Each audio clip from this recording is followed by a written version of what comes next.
everybody, welcome. It's Lydia Okazawa here, and today we're going to be getting into some VTuber Newsy news. But before we do, please make sure to smash subscribe on my channel as well as my other channels as well. I would really appreciate your support. All right, on to our first piece of Newsy news. This is the Twitter/X account of Pocket Live. So if you don't know what Pocket Live is it's a company specifically for VTubers, and they are in charge of live events. They help promote and put on these live events, mostly for indie VTubers to have like actual like physical concerts at like a physical location. Okay, so why are we talking about Pocket Live? Well, Pocket Live has released a statement about one of their concerts. So this is the translated statement about the concert. There's no cancellation of Mochizuki Nako's 3D music party, Our Perfect Time. Thank you very much for your continued support of Pocket Live.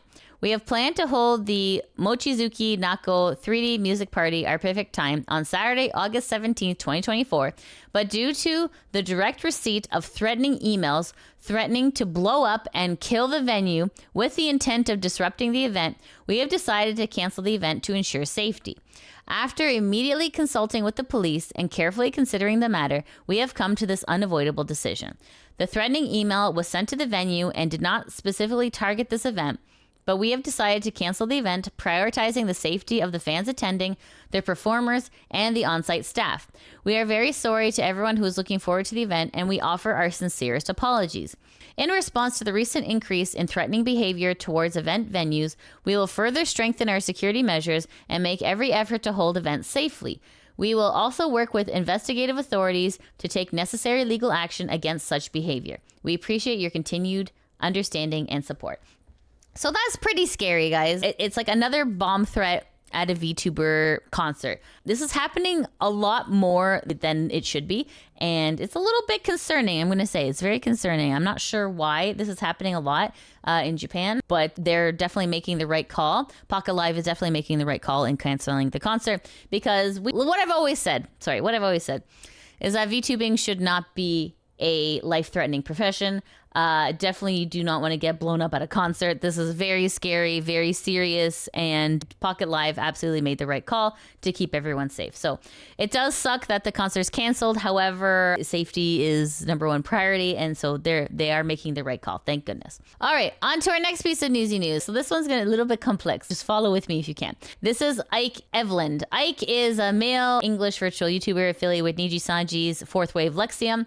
Ike, you will remember, was part of the Black Screen stream. This is Matara, and Matara is affiliated with VShoujo, used to be part of NIJI. This is Pomu Rainpuff, obviously was part of NIJI, became made Mint. So why are we talking about all three of these peeps? Well, it looks like all three of these peeps are hanging out. So this is posted on the Kurosanji subreddit, posted by Google Flax, and it says, Ike met with Mint and Matara, Pomu and Nina at Otakuthon. So this is a screen cap of Twitter, and it says, about going to Otakuthon. I got to meet two pretty cool people. One sort is like a motherly variety, right? And the other is a fairy. A fairy. Okay. All right. Who could it be? All right. It was nice to say hi to them. I haven't seen them in a while, but Ike said during a stream. So here's the thing, guys. The community is a little bit like, sus fry face. You know what I mean? Because as we all know, Ike was part of the Black Screen stream, right? That was this big one 6 months ago, 1.3 million views, which was essentially not a good stream. It was not a good stream. So anyways, the community is having some mixed feelings about this. So people are like, I feel ... conflicted about this. On one hand, he's one of the bastards responsible for the Black Screen stream. Such an obvious case of slander and character assassination should not be forgiven, at least already with the span of half a year. On the other, we're obviously not privy to personal lives of livers, talents, VTubers, entertainers, period. We don't know the dynamics and the context behind the people here. And it's not up to us who they can be friendly or friends with. And this person says, F him for the Black stream. That's all I have to say about him. And that's fair. Unless Matara and Mint come out and say they're friends with Ike, then I don't give an F if they meet. Guy is still a prick. this is the thing, yeah, right? I mean, like, a lot of people are not happy about this. I'm giving the benefit of the doubt on the stream. If you're gonna rag on Ike, use the fact that he inadvertently sicked his fan base on someone. So yeah, essentially the community is not forgiving Ike. They're not letting Ike off the hook that easy. Yeah, we don't know what's going on behind the scenes, but also at the same time, from what we know, this guy was not really a nice guy. All right, on to our next piece of newsy news. This is posted on the Kurosanji subreddit, and this is posted by Liquid Recto. It says, interesting things going on in Anycolor Yahoo stock board, especially after JP's latest gen debut announcement. That's the announcement we talked about yesterday. So people are not pleased. So this says, it seems that starting this year, the title of Executive Officer of Overseas Business Division has been removed from the president's title. Has he given up on overseas? So you can see here is the proof. 2022, it was there. 2023, it was there. 2024, it has been removed. Riku is a sussy baka. All right, here's the next piece. This person says, it's time to realize that there is no future for the rainbow disaster. Wow, and laughing emoji. Financially, it's quick and a temporary boost, but as it stands now, people aren't even paying attention to her because she's a newbie to Nijisanji. And with so many of them being released, the lifespan of the IP and the brand power of the content are steadily declining. So, is this okay? Check out the fan reactions on X now. Even the fans can't keep up with it because it's too fast. It's exhausting. They want the current streamers to be treated better. I feel sorry for Run-chan and the other recent newcomers, etc. It's true that they've been using the, quote, throw a lot strategy to get a hit since way back in the day, but the total number is different now than it was then. I think it's important to keep in mind that the EN sphere's loss of trust and collapse was caused by the neglect of those who didn't sell or grow, the disposable nature of the system, and the disregard for live streamers. That's a good point. The collapse of EN is not due to multiple debuts, but rather lack of overseas countermeasures. If multiple debuts were the cause, JP would have collapsed a long time ago. This person says, wait a minute, an actual discussion on AC stock board? Color me surprised. It used to be full of NIJI shills just last month. So from what I understand, they are arguing if releasing a new wave is a good idea. On one hand, some seem to claim it dilutes attention too much and does not let livers grow enough before attention is pulled away. On the other, they claim it gives a boost of attention to the company as a whole, and livers who would be liked will be able to rise anyways. They also claim the issue with EN was not, they already seem to consider it dead, ouch, excess of livers, but bad management. Does that mean things are better in JP? They also seem to think planning executives are just a waste of money. It says, I don't think releasing a new wave is a bad thing, though with NIJI, they already have way too many livers to support. The problem with Special is that it has only been like 2 months, exactly 54 days, since Ayaki debuted on June 22nd, which, in my opinion, is way too short of a time for them to get a bearing and for the community to get to know them and their quirks. Special will debut on August 16th, which is barely 2 months since Ayakaki debuted. Compared to this 3-skim who debuted on March 3rd, 3 months, 101 days before Ayaki, and while this is still too short, in my opinion, it's much better than barely 2 months. NIJI currently has 182 active livers, with 148 in the JP branch and 34 in the EM branch.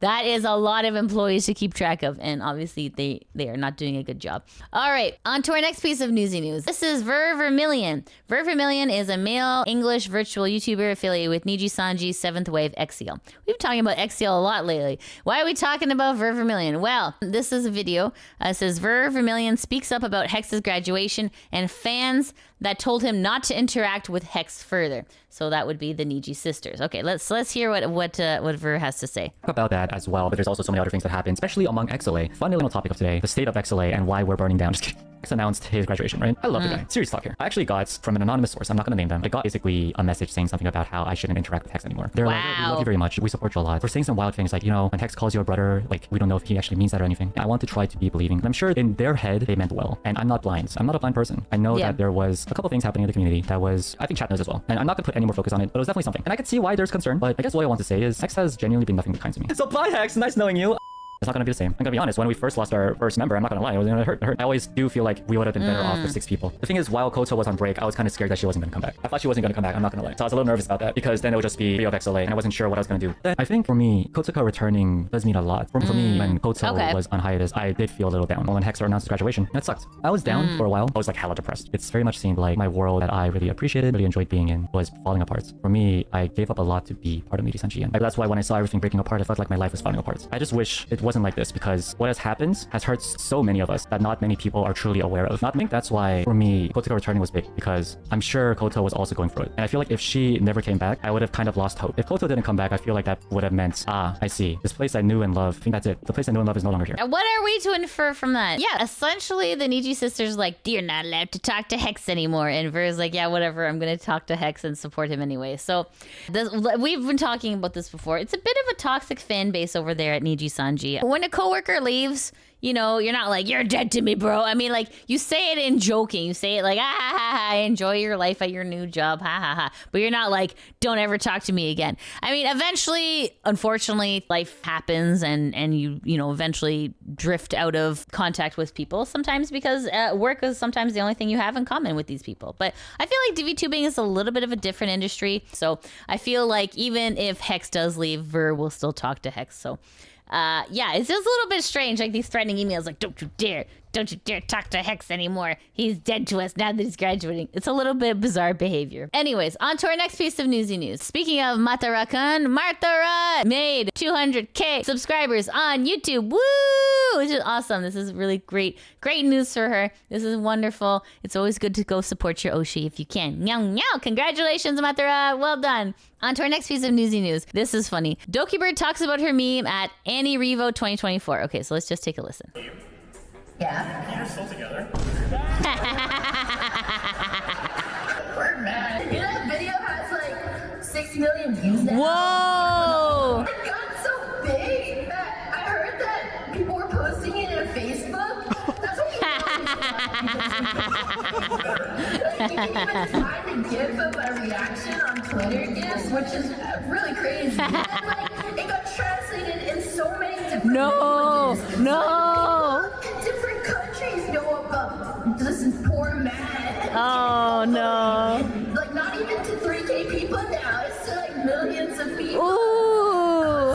Seeing this randomly in the public was Yeah, right?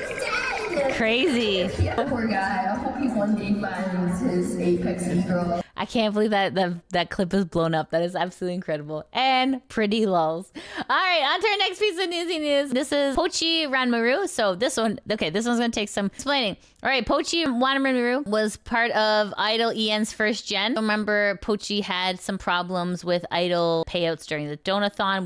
We have talked about Pochi before. So then Pochi Wanmaru left Idol Corp, and her PL was Fen Riru, which rebranded to Fluffen Fox. So this is a post on the virtual YouTuber subreddit posted by Danganronpa05. It says VTuber Fluffen announces their debut is happening in late September. So it says, announcement, I'm so excited. Wow. Break August 3rd onwards until debut. Debut is in fact happening late September. Send-off party is August 29th at 12 p.m. PST. Surprises many. What will change? Visual branding mostly and lots of new fun things. There may be some reorganizing and cleaning of my socials. I've already explained my decisions a million times. This is what feels right to me after returning to indie and being gone for nearly 2 years. So that's some pretty exciting news. So Fen is rebranding to Fluffen Fox, and that will be around September-ish. So that is it for the VTuber Newsy News. However, I do have someone for the VTuber Spotlight. This is PrisciVT. This was someone who suggested to me on Twitter. Thank you so much for your suggestion. So this VTuber has been going through some health troubles. So if you can support them, that would be absolutely amazing. This is them on Twitter /X. And then this is them. This is Prisci on Twitch. And then this is just a funny clip that I thought that we could look at together. So let's look at it together. Yo, I think if I put the lever... Nope. I need to stop wasting bullets and bulleria. So, man, Resume before, man, it's full of jump scares. Anyways, if you can, please go support PrisciTV here. That would be super awesome. That would help them out a lot. Okay, guys, that's it. That's the end of the VTuber Newsy News. If you haven't already, press like, smash subscribe on this channel and my other channels as well. And I will see you later. Thank you so much for joining me. I hope you have a great day. Take care. Mwah! Bye-bye. Thank you so much for watching the video. Shout out to my patrons that help make these videos possible. If you want to help support the channel, you can always join me on Patreon, subscribe to me on Twitch, or become a member on YouTube. I also have links to merch in the description below. As always, I appreciate your support, and I'll see you in the next video. Mwah!